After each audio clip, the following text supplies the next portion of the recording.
আপোনালোক সকলোৱে পাপৰ কথা শুনিছে, পাপৰ কথা পঢ়িছে, কিন্তু কেতিয়াবা বাৰু ভাবিছেনে পাপৰ পিতৃ কোন?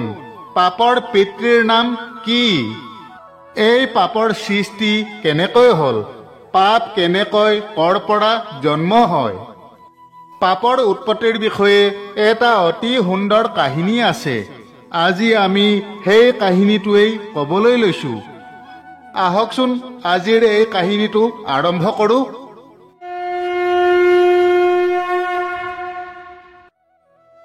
এসময়ৰ কথা, এখন গাঁৱত এজন পণ্ডিত বাস কৰিছিল। পণ্ডিতৰ ঘৰত এক পুত্ৰৰ জন্ম হৈছিল, যাৰ নাম ৰখা হৈছিল মংগল সিং।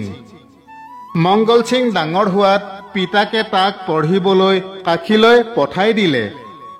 মংগল কাশীলৈ গৈ তাতে শিক্ষা গ্ৰহণ কৰি থাকিল। কাশীত সকলো বেদ আৰু শাস্ত্ৰৰ জ্ঞান আহৰণ কৰি 12 বছৰ পাছত শিক্ষা সমাপ্ত কৰি পুনৰ নিজৰ গাঁৱলৈ উভতি আহিল। গাঁও পোৱাৰ লগে লগে মংগল সিঙক চাবলৈ অনেক মানুহ গোট খালে। মংগল সিঙক চাবলৈ মানুহবোৰ বৰ আগ্ৰহী হৈ পৰিছিল, কাৰণ সেই সময়ত সকলো মানুহে শিক্ষা গ্ৰহণ কৰিব পৰা নাছিল। বিভিন্ন অসুবিধাৰ বাবে বচা বচা 2-এজন মানুহেহে শিক্ষা লাভ কৰিবলৈ সক্ষম হৈছিল, আৰু সেই শিক্ষিত লোকক গাঁৱত বিদ্বান পণ্ডিত বুলি গণ্য কৰা হৈছিল। প্ৰতিখন গাঁৱৰ সৰু ডাঙৰ সকলোৱে শিক্ষিত ব্যক্তিজনে কোৱা সকলো কথাতে বিশ্বাস কৰিছিল, কাৰণ সেই সময়ত তেনেদৰেই চলিছিল। গতিকে মংগল সিং সেই তেনে এটা সময়তে পঢ়া শুনা কৰি ঘূৰি আহিছিল, তাকো কাশীত। গতিকে গোটেই গাঁৱৰ মানুহে মংগল সিঙক চাবলৈ আহি ঢোলে ডগৰে আদৰণি জনালে। মংগল সিঙৰ ঘৰত সকলো গাঁৱৰ মানুহ গোট খালে, বয়োজ্যেষ্ঠসকল গোট খালে। গাঁৱত এই নিয়ম প্ৰচলিত যে কোনো ব্যক্তিয়ে যদি ভালদৰে শিক্ষা গ্ৰহণ কৰি ঘূৰি আহে, তেন্তে তেওঁক বয়োজ্যেষ্ঠসকলে বিভিন্ন ধৰণৰ প্ৰশ্ন কৰে। আৰু মংগলৰ ক্ষেত্ৰতো এনেকুৱাই হ'ল। এইটো ভুলো নহয়, সুধিবও লাগে, যাতে সেই ব্যক্তিজনে কেনেধৰণৰ শিক্ষা লাভ কৰি কিমান জ্ঞান অৰ্জন কৰি আহিছে সেই কথা জানিব পাৰি। সেই অনুসৰি গাঁৱৰ বয়োজ্যেষ্ঠসকলে মংগলক প্ৰশ্ন কৰিছিল, আৰু মংগল সিঙে লগে লগে সেই প্ৰশ্নৰ যথাযথ উত্তৰ দিছিল। ইয়াৰ পাছত মংগল সিঙে সেই গাঁৱত বিদ্বান পণ্ডিতৰ পদবী লাভ কৰে। মংগল সিঙৰ লগতে তেওঁৰ পৰিয়ালটো বৰ সুখী হৈছিল। মংগল সিঙৰ পিতৃ গপত উফন্দি পৰিছিল। তেওঁ সকলোৰে আগত নিজ পুত্ৰৰ প্ৰশংসা কৰিছিল আৰু বহুত গৌৰৱ কৰিছিল। যাক লগ পাইছিল তাৰ আগতেই পুতেকৰ প্ৰশংসা কৰি কৈছিল, মোৰ ল'ৰাটো এজন অতি জ্ঞানী মহান পণ্ডিত। সি কাশীত পঢ়া শুনা কৰি ঘূৰি আহিছে। সংসাৰত এনে কোনো প্ৰশ্ন নাই যাৰ উত্তৰ মোৰ ল'ৰাই দিব নোৱাৰে। তাৰ পাছত প্ৰতিদিনে নতুন নতুন মানুহ আহিছিল, আৰু মংগল সিঙে সকলোৰে প্ৰশ্নৰ উত্তৰ অতি সহজে দিছিল। এদিন এজন বৃদ্ধ মানুহ আহি মংগল সিঙক ক'বলৈ ধৰিলে, মংগল সিং, মই শুনিছোঁ যে তুমি কাশীত পঢ়ি আহি পণ্ডিত হৈ পৰিছা, কিন্তু যদিহে তুমি মোৰ মাত্ৰ এটা প্ৰশ্নৰ উত্তৰ দিব পাৰা, তেতিয়া মই মানি ল'ম যে তুমি সঁচাকৈয়ে পণ্ডিত।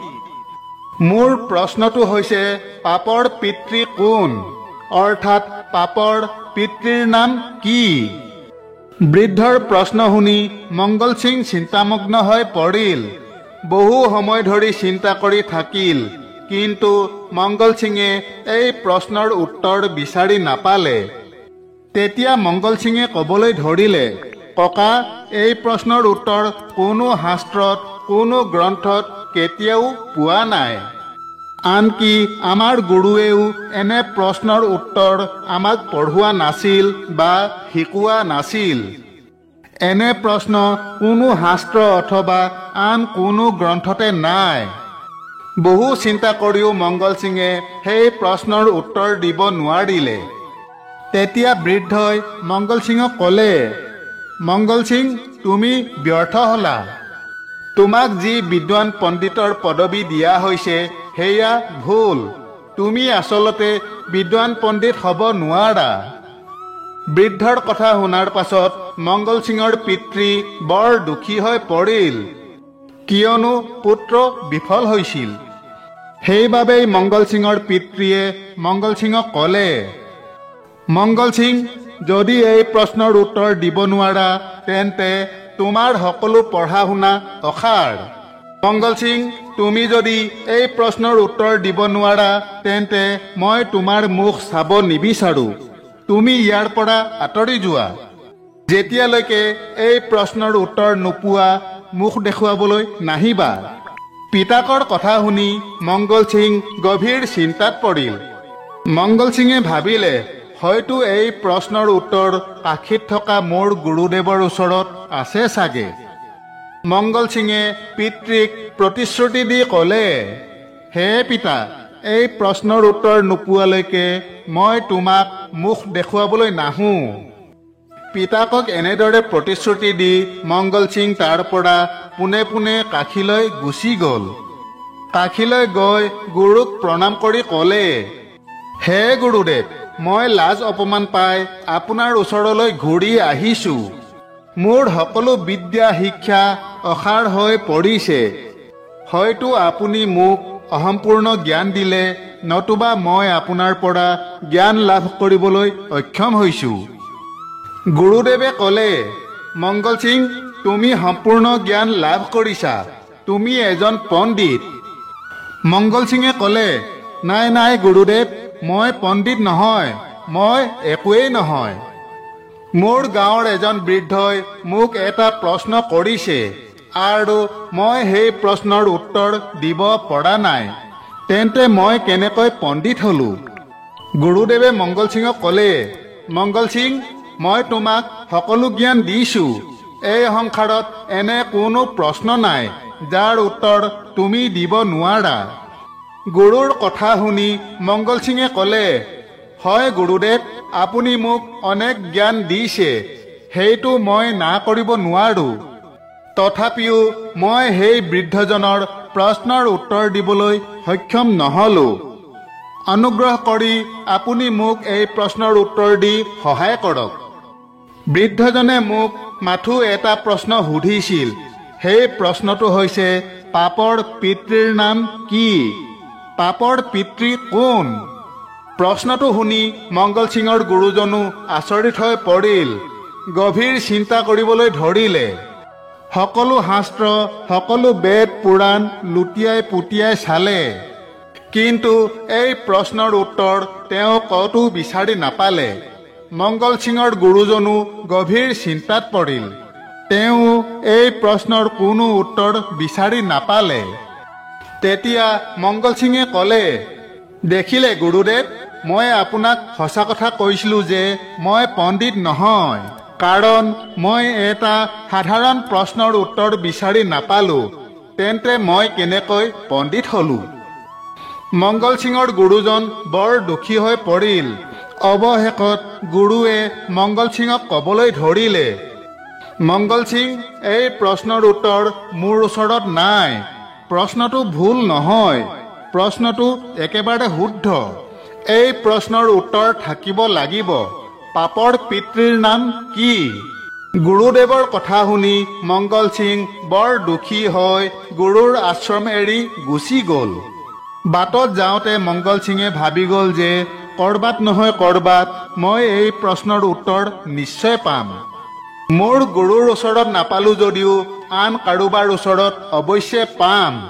এই কথা ভাবি ভাবি গৈ থাকোঁতে মংগল সিং বাটত এটা বেশ্যালয়ৰ ঘাটিৰ সন্মুখীন হ'ল। মংগল সিং এজন সুন্দৰ চেহেৰাৰ শক্তিশালী শৰীৰৰ ডেকা মানুহ আছিল। সেই ঘাটিটোৰ মালিকনীৰ দৃষ্টি বাটেৰে গৈ থকা মংগল সিঙৰ ওপৰত পৰিল। মংগল সিঙক দেখি বেশ্যালয়ৰ মালিকনীয়ে ভাবিবলৈ ধৰিলে যে ডেকাজন বৰ শক্তিশালী, ধুনীয়া চেহেৰাৰ। দেখাত তেওঁ এজন জ্ঞানী পণ্ডিত যেনো লাগিছে, কিন্তু তেওঁৰ মনটো ইমান দুখী আৰু উদাস কিয়? মংগল সিঙৰ এই উদাস মনৰ চেহেৰা দেখি বেশ্যাঘাটীৰ মালিকনীয়ে নিজৰ এজনী দাসীক মংগল সিঙক মাতি আনিবলৈ পঠালে। দাসীয়ে গৈ মংগল সিঙক ক'লে, হে ডেকা ল'ৰা, মোৰ মালিকনীয়ে তোমাক মাতিছে। মংগল সিঙে সেই দাসীক ক'লে, তোমাৰ মালিকনীৰ মোৰ লগত কি কাম আছে?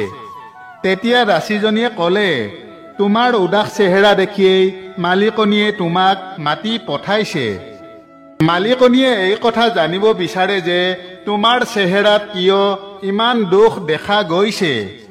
তোমাক এজন জ্ঞানী পণ্ডিত যেন লাগিছে, তথাপি যেন মুখখন দুখৰ কলীয়া ডাৱৰে ছানি ধৰি আছে।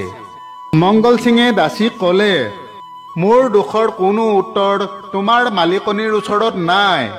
য'ত মহান আচাৰ্য আৰু মহান গুৰুসকল বিফল হৈছে, তাত তোমাৰ মালিকনীয়ে কি উত্তৰ দিব? কিন্তু তথাপিও দাসীজনীয়ে জোৰ দি ক'লে, তুমি যাবই লাগিব।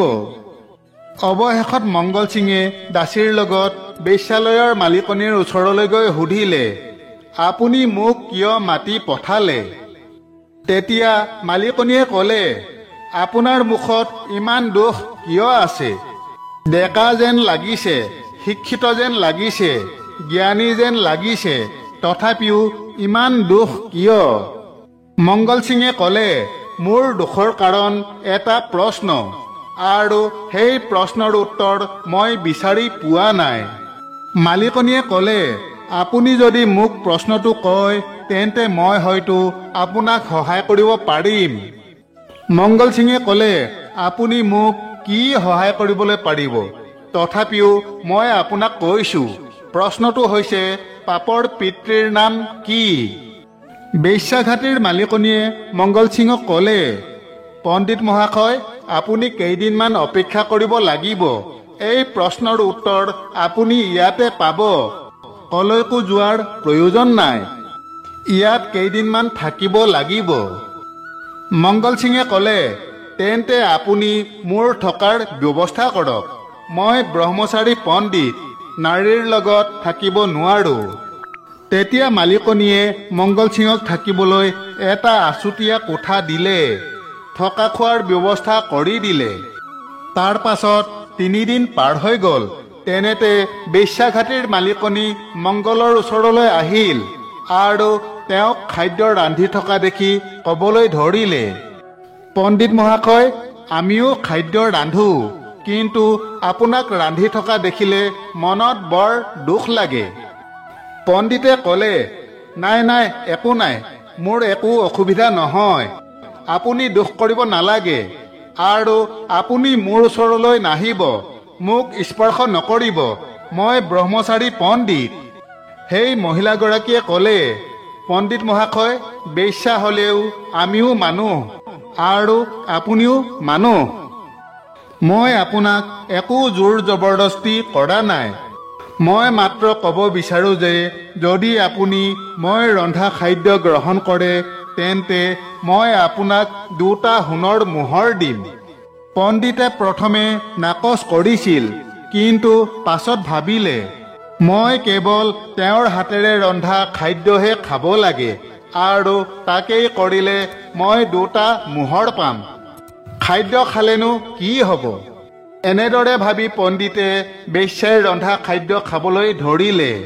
তাৰ 3 দিন পাছত বেশ্যাই পুনৰ আহি পণ্ডিতক ক'লে, পণ্ডিত মহাশয়, আপুনি যদি মোৰ হাতেৰে এগৰাহ খাদ্য মুখত ভৰাই খায়, তেন্তে মই আপোনাক 8টা সোণৰ মোহৰ দিম। মংগল সিঙে ক'লে, নাই নাই, মই সেইটো কৰিব নোৱাৰোঁ। মই এজন বিদ্বান পণ্ডিত হয়, ব্ৰহ্মচাৰী হয়, মই তেনে কৰিব নোৱাৰোঁ।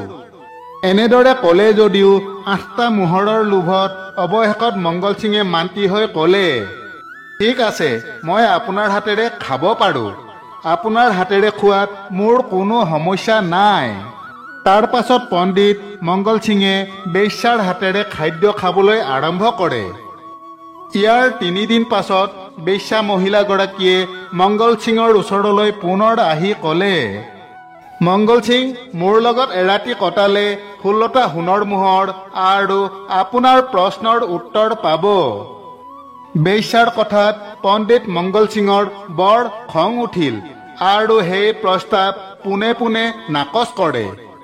কিন্তু শেষত তেওঁ সেই কাম কৰিবলৈও মান্তি হয়, কাৰণ তাকেই কৰিলে মংগল সিঙে 16টা সোণৰ মোহৰ পাব। কিন্তু পণ্ডিতে মান্তি হৈ হ'ব বুলি কোৱাৰ লগে লগে বেশ্যা মহিলাগৰাকীয়ে মংগল সিঙৰ গালত জোৰেৰে চৰ এটা মাৰি দিলে। মংগল সিঙে বেশ্যাগৰাকীক ক'লে, এয়া আপুনি কি কৰিছে? মোক কিয় মাৰপিট কৰিছে? মই এজন ব্ৰহ্মচাৰী পণ্ডিত হয়। মই আপোনাক অভিশাপ দি জ্বলাই ভস্ম কৰি দিম। পণ্ডিতক মাৰপিট কৰা উচিত নহয়। বেশ্যা মহিলাগৰাকীয়ে পণ্ডিতক ক'লে, মংগল সিং, এয়া আপোনাৰ প্ৰশ্নৰ উত্তৰ। মংগল সিঙে বুজিব নোৱাৰি সুধিলে, কি মোৰ প্ৰশ্নৰ উত্তৰ এইটোৱেই নেকি? মহিলাগৰাকীয়ে ক'লে, হয়, এইটোৱেই আপোনাৰ প্ৰশ্নৰ উত্তৰ। মংগল সিঙে তেতিয়াও বুজিব পৰা নাছিল, সেয়েহে ক'লে, চৰটোৱেই মোৰ প্ৰশ্নৰ উত্তৰ নেকি? মহিলাগৰাকীয়ে ক'লে, চৰটো নহয়, আপোনাৰ লোভটো। আপোনাৰ লোভৰ বাবেই এজন বিদ্বান ব্ৰহ্মচাৰী পণ্ডিত হোৱাৰ পাছতো কেইটামান মোহৰৰ লোভত মোৰ লগত শুবলৈ মান্তি হ'ল। মোৰ হাতেৰে মই ৰন্ধা খাদ্য খালে আপোনাৰ লোভেই আপোনাৰ ব্ৰহ্মচাৰী জীৱন ধ্বংস কৰিছে। আপুনি পাপ কৰিবলৈও আগবাঢ়িল। পাপৰ পিতৃৰ নাম লোভ। লোভৰ পৰাই পাপৰ জন্ম হয়। লোভৰ বাবেই মানুহ প্ৰতাৰিত হয়। লোভ মোহত আবদ্ধ হৈ পৰা ব্যক্তিৰ কেতিয়াও কোনো কল্যাণ নহয়। সেইবাবেই লোভ কৰা উচিত নহয়। লোভে সদায় মানুহৰ অনিষ্ট সাধন কৰে। জীৱনত কেতিয়াও লোভত লিপ্ত নহ'ব। ইয়াৰ ফলত আপোনাৰ পতন নিশ্চয় হ'ব। বান্ধৱসকল, আশা কৰোঁ আমাৰ আজিৰ কাহিনীভাগ আপোনালোকৰ নিশ্চয় ভাল লাগিল। আগলৈ অন্য এক নতুন কথাৰ সৈতে পুনৰ লগ পোৱা আশাৰে তথা আপোনালোক সকলোৰে কুশল কামনাৰে আজিলৈ সামৰিছোঁ। জয় শ্ৰীকৃষ্ণ।